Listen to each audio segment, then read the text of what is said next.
کہ عزاداری کرنا ظلم کے خلاف آواز اٹھانا ہے، تب لوگ آپس میں مل کر عزاداری کرنے لگے، لیکن پھر بھی عزاداری عام نہ ہو سکی۔ سن 963 عیسوی میں پہلی بار کوہید کے خانوادے کے معیز الدولہ نے عزاداری بغداد میں عام لوگوں کے بیچ علم کا جلوس نکال کر کی۔ پھر یہ سلسلہ آگے بھی جاری رہا۔ کبھی کوئی ظالم بادشاہ ہوتا تو گھروں تک عزاداری سمٹ جاتی، ورنہ عام لوگوں کے بیچ عزاداری کے جلوس نکلتے تھے۔ محتشم کاشی کے علاوہ عراق، ایران اور عرب ممالک میں کوئی بھی مرثیہ کہنے والا نہیں ملتا ہے۔ اس کی وجہ بھی یہی رہی ہے کہ ظالم بادشاہوں اور خلیفاؤں کا دورہ دادا رہا۔ ویسے تو عزاداری کی شروعات بی بی زینب نے کی۔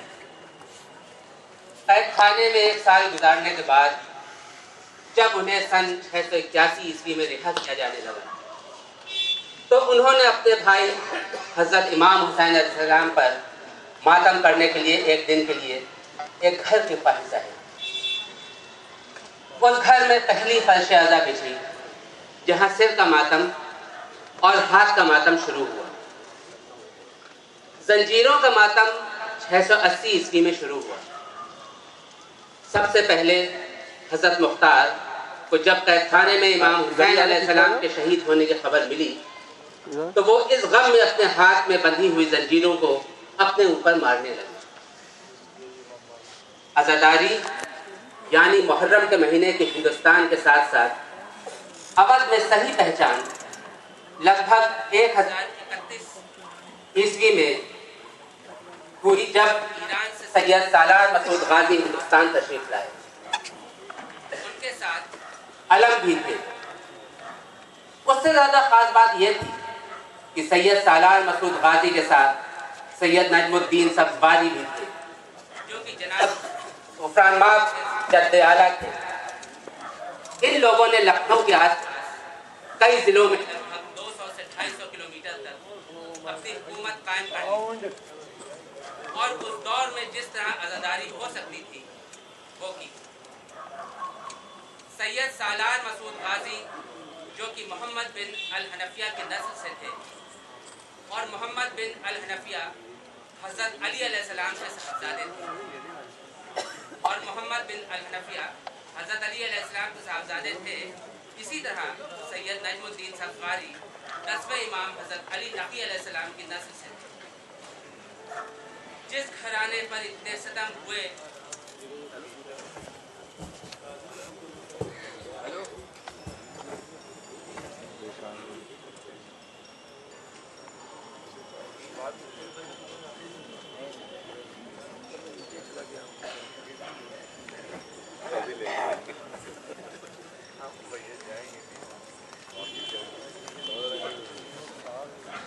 جس گھرانے پر اتنے ستم ہوئے ہوں تو ان کی نسل کے لوگ تو عزاداری کریں گے ہی نا، پر کیسے کرتے تھے اس کا کوئی واضح طور طریقہ کچھ نہیں۔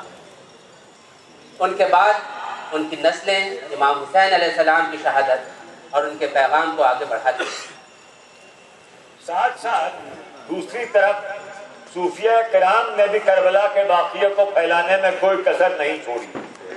صوفیہ کرام ہندوستان کے کونے کونے میں پھیلتے گئے اور امام حسین علیہ السلام کی شہادت اور پیغام کو عام کرتے گئے۔ ان صوفیہ کرام میں زیادہ تر تو اماموں کی اولادوں میں سے تھے، جیسے سن 1142 عیسوی میں خواجہ غریب نواز حضرت معین الدین چشتی جو امام حسن علیہ السلام کی 70ویں پشت میں سے تھے، جنہوں نے امام حسین علیہ السلام کی شان میں فارسی میں جو شعر کہا وہ اسلام کی تاریخ کی پوری عکاسی کرتا ہے اور ہر عزادار کے دل پر نقش ہو گیا ہے۔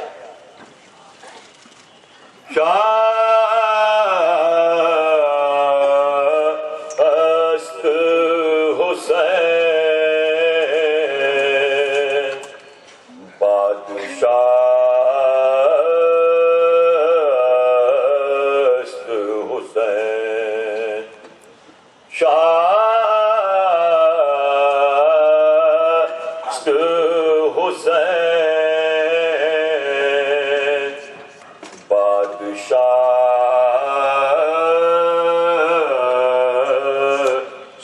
حسین دینست حسین دی پناست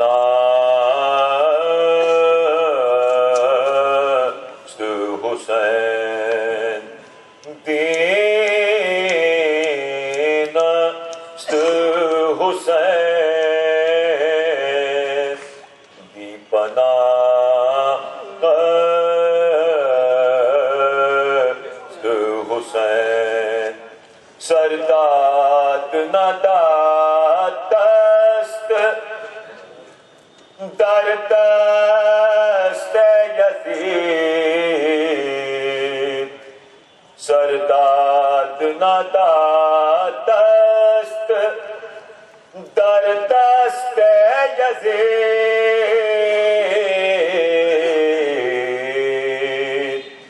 حقا کے بنا لا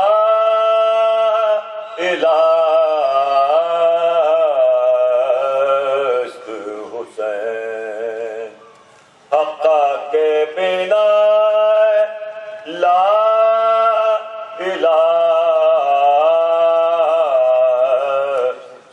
حسین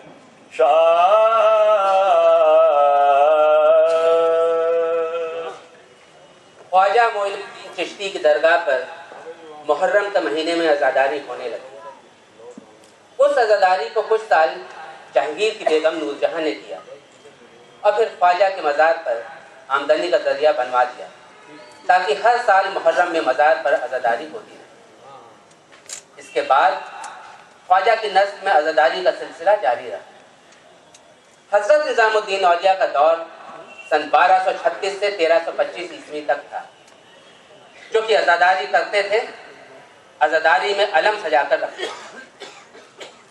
آج بھی محرم کے دنوں میں ان کی مزار پر ہی علم کا جلوس نکلتا ہے۔ حضرت نظام الدین اولیاء کے خاص شاگرد حضرت امیر خسرو، جو کہ بہت سی خوبیوں کے مالک تھے اور جن خوبیوں کی وجہ سے مشہور ہوئے، خاص کر اردو زبان کی انگلی پکڑ کر اردو کو بڑا کرنے میں ان کا بہت بڑا ہاتھ ہے۔ امیر خسرو نے امام حسین علیہ السلام کی شہادت پر کئی مرثیے بھی کہے۔ ہندوستان کی تاریخ میں پہلا علم کا جلوس سن 1380 عیسوی میں عام راستوں پر نکلا تھا۔ جس جلوس کو نکلوانے والے تھے کہ چوچھا شریف کے صوفی اشرف جہانگیر سمنانی، جو کہ محرم کے دنوں کا بہت احترام کرتے ہیں۔ وہ 8 سے 10 محرم کے بیچ سوتے بھی نہیں تھے اور محرم کے 10 دنوں میں اچھا لباس بھی نہیں تھا۔ اودھ کی تاریخ میں جو پہلا علم نکلا تھا وہ تھا سن 1577 عیسوی میں، جو کہ فیض آباد سے اٹھا تھا، جس کو نکلوانے والے بزرگ صوفی درویش کمال شاہ۔ درویش کمال شاہ نے مغل سینا کے راجپوت افسر سردار دھرم سنگھ سے سفارش کی۔ تب سردار دھرم سنگھ نے وہاں کی ہندو عوام سے رضامندی لے کر وہ علم نکلوایا۔ اس علم سے وہاں کی عوام کو ایسا لگاؤ ہوا کہ یہ علم 1887 عیسوی تک نکلتا رہا۔ اس کے بند ہونے کی وجہ یہ بتائی جاتی ہے کہ درویش کمال شاہ کا اب کوئی وارث نہیں بچا، اس لیے یہ علم نکلنا بند ہو۔ علم کی اتنی شہرت تھی کہ اس علم کی زیارت کرنے 1772 عیسوی میں نواب شجاع الدولہ بھی اپنی والدہ صدر جہاں بیگم کے ساتھ تشریف لے گئے۔ صوفیاء کرام کا یہ سلسلہ اسی طرح جاری رہا، وہ چاہے حضرت شاہ پیر محمد ہوں، حضرت شاہ مینا شاہ ہوں، حضرت وارث علی شاہ ہوں یا حضرت حاجی خادم علی شاہ، سبھی علم کا جلوس اٹھا کر عزاداری کرتے تھے۔ آج بھی کچھ مزاروں پر محرم کے دنوں میں علم کے جلوس نکلتے ہیں۔ ویسے آج سے 30 سے 40 برس قبل صوفی درویش لکھنؤ کے گلی کوچوں میں علم لے کر حضرت علی علیہ السلام اور امام حسین علیہ السلام کے نام پر بھیک مانگتے نظر آ جایا کرتے، اور उस पैसे को इकट्ठा करके मुहर्रम में अज़ादारी किया करते। सभी सूफिया किराम अपना सिलसिला हजरत अली अलैहिस्सलाम से मानते हैं, इसलिए ये अपनी अपनी तरह से हजरत अली अलैहिस्सलाम के फजाइलों को आम करते गए। वहीं करबला की शहादत को भी आम किया, जिसने आज होने वाली आज़ादारी की बुनियाद को मजबूत किया। हर मजहबों, मिल्लत और छोटे छोटे गांव के बीच आज़ादारी कायम करने के लिए जितना फख्र हम बादशाहों और नवाबों पर कर सकते हैं, उससे कहीं ज्यादा फख्र हमें सूफिया किराम पर भी करना चाहिए। फिर दौर आया तैमूर लंग का, यानी सन 1370 से सन 1405 ईस्वी। तैमूर शेख सफीउद्दीन अर्दबली का मानने वाला था, जो कि हजरत अली अलैहिस्सलाम और इमाम हुसैन अलैहिस्सलाम पे जानने वाले थे।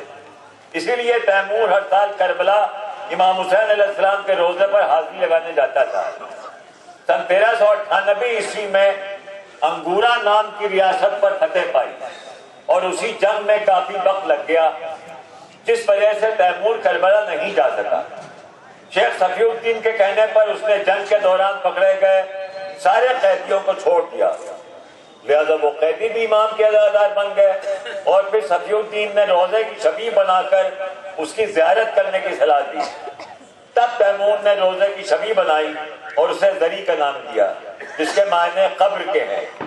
जरी रोजे की शक्ल की होती है, वो उसी जरी की ज़ियारत करता।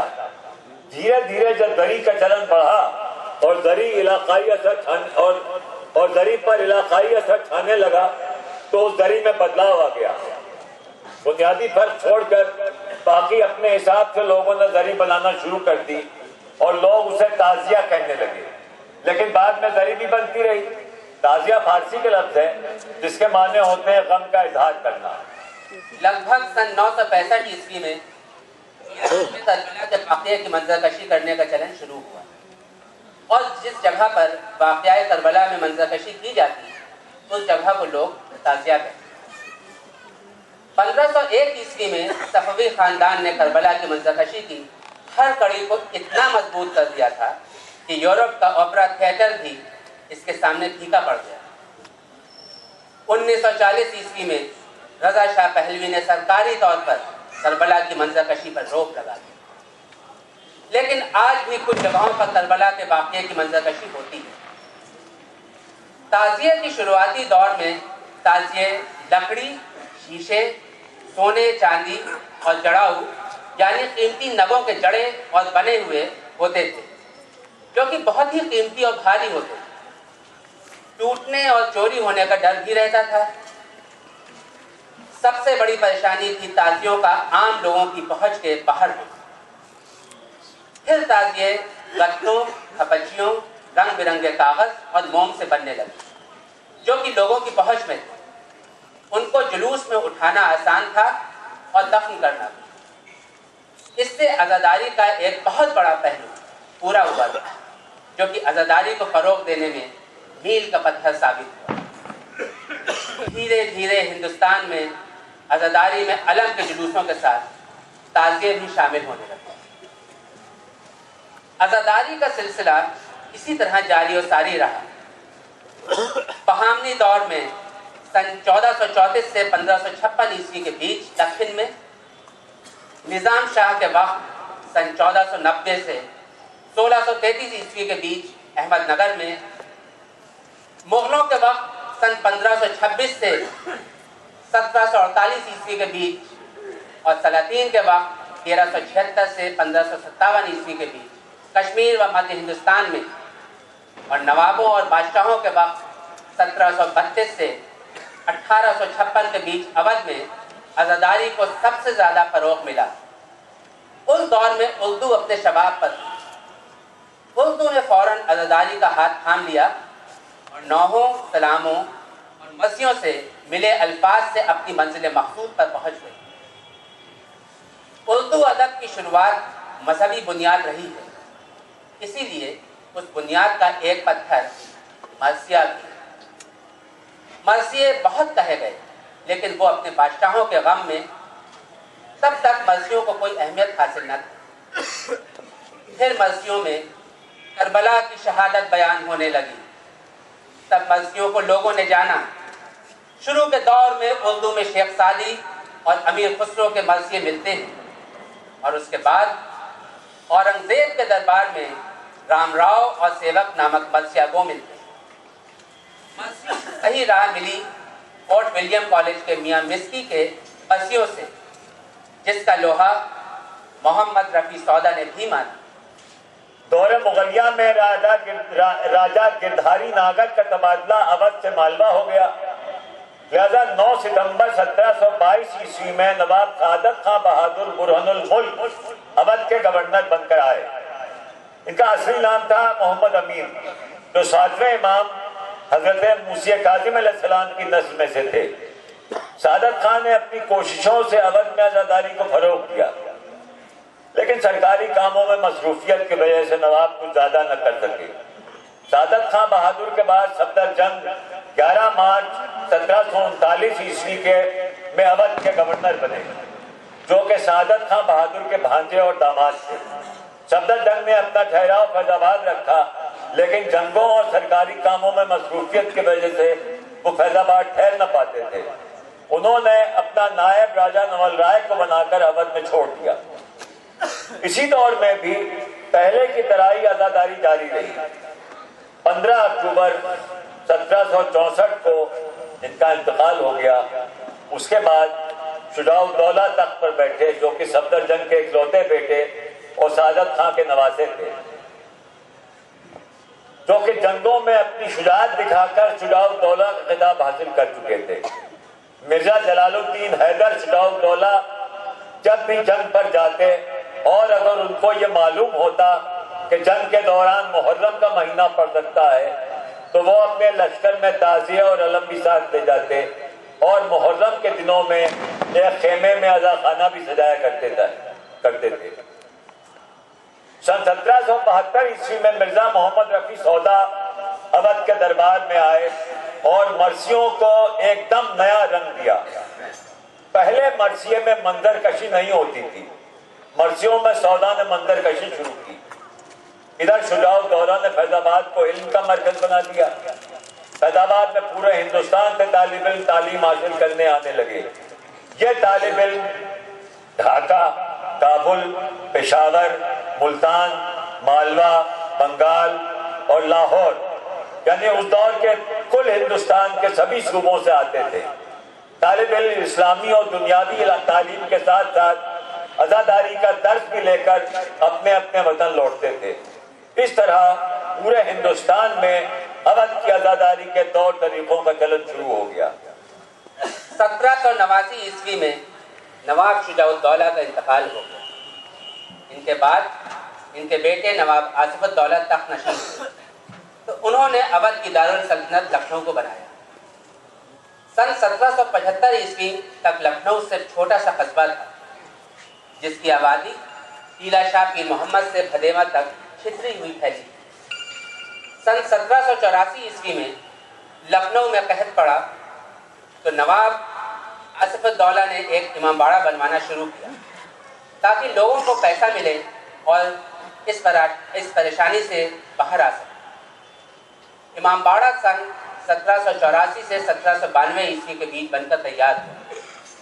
उसमें लातादाद सोने चांदी की जरियाँ, ताजिए और अलम बनवाए गए और लगवाए गए, और दूसरे मुल्कों से झाड़ खानूस भी मंगवाए गए और सजवाए गए। इमामबाड़े को खासकर मुहर्रम के दिनों में और ज़्यादा सजाया जाता था। ये इमामबाड़ा लखनऊ आज़ादारी को एक नायाब गौहर की शक्ल में मिला, जिसे आज हम बड़े इमामबाड़े के नाम से जानते हैं।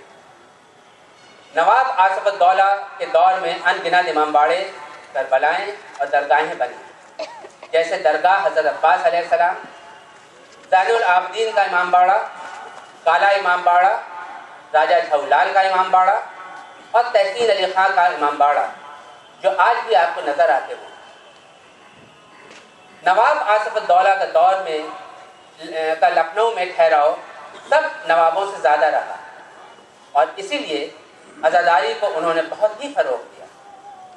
उनके दौर में मुहर्रम के 12 दिनों में किसी भी लखनऊ के बाशिंदे के घर में चूल्हा नहीं जलता।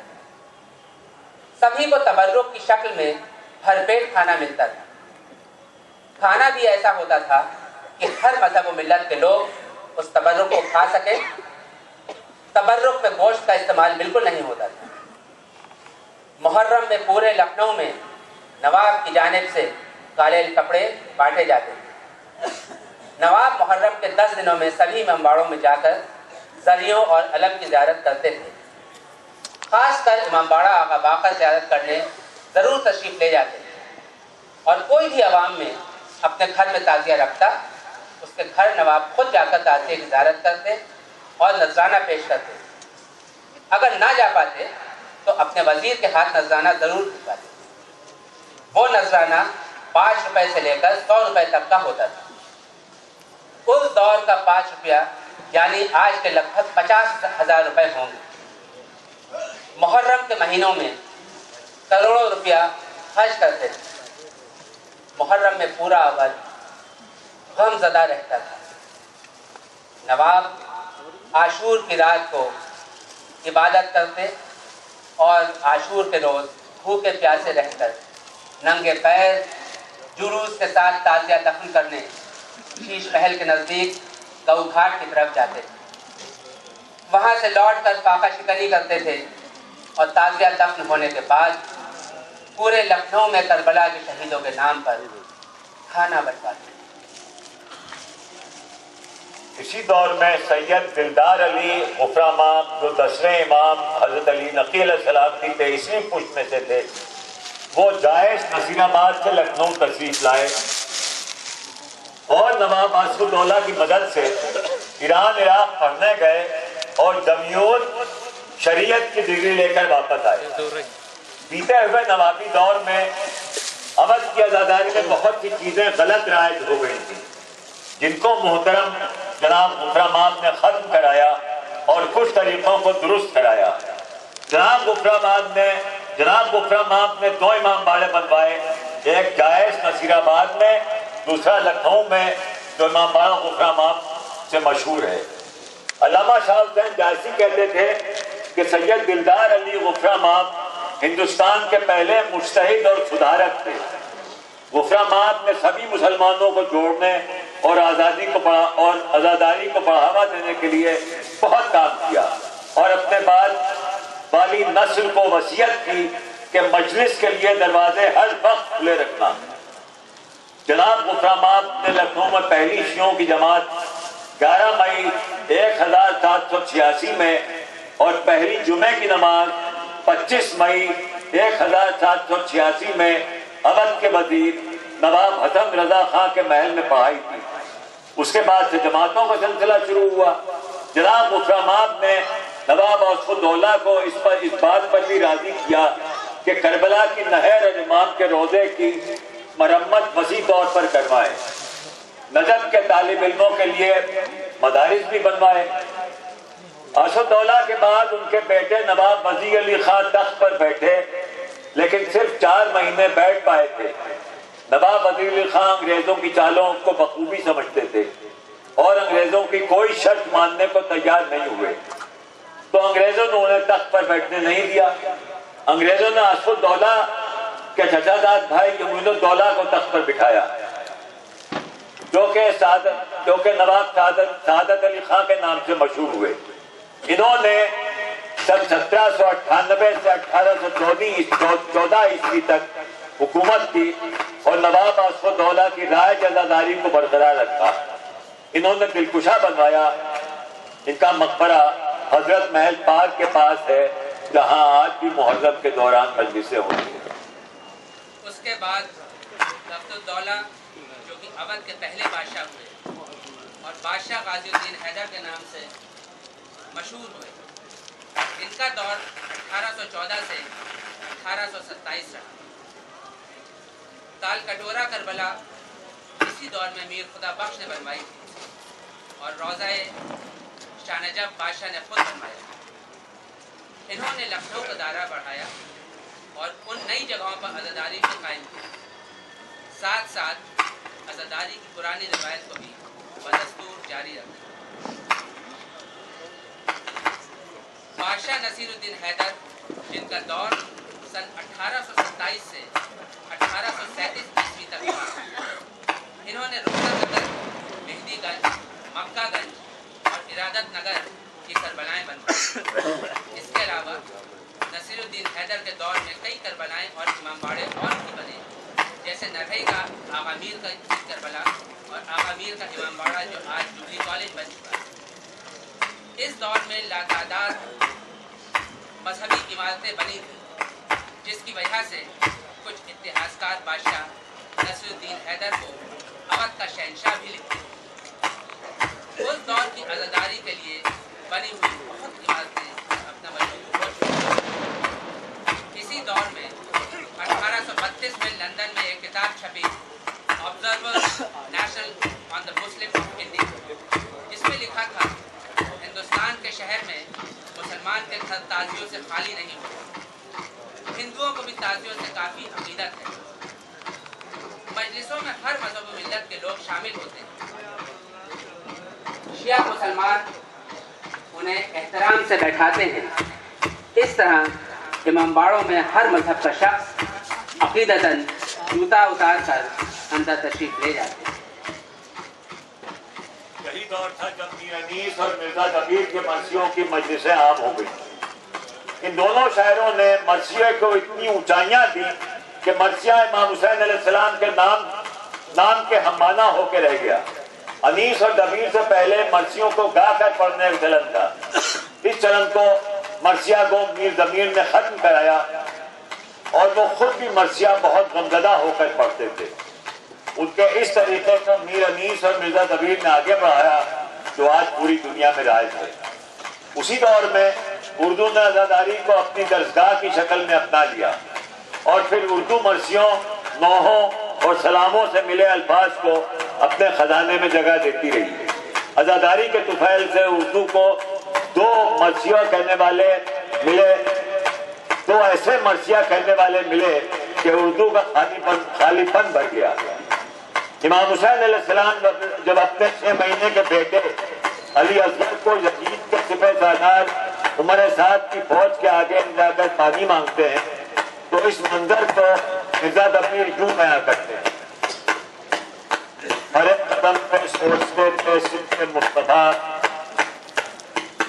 ले तो चला हूँ फौजे उमर से कहूँगा क्या, न मांगना ही आता है मुझको न इल्तिजा, मिन्नत भी कर करूँगा तो क्या देंगे वो भला, पानी के वास्ते न सुनेंगे तू मेरी, कासे की जान जाएगी और आंसू मेरी। मीर अनीस और मिर्जा दबीर से पहले भी इमाम हुसैन अलैहिस्सलाम की ताकत पर कई मर्सियां करने वाले मिलते हैं, लेकिन हिंदुस्तान में ही मिलते हैं। ईरान के आदम में देखे तो ईरान के सिर्फ मोहतशिम ताशी के अलावा दूसरा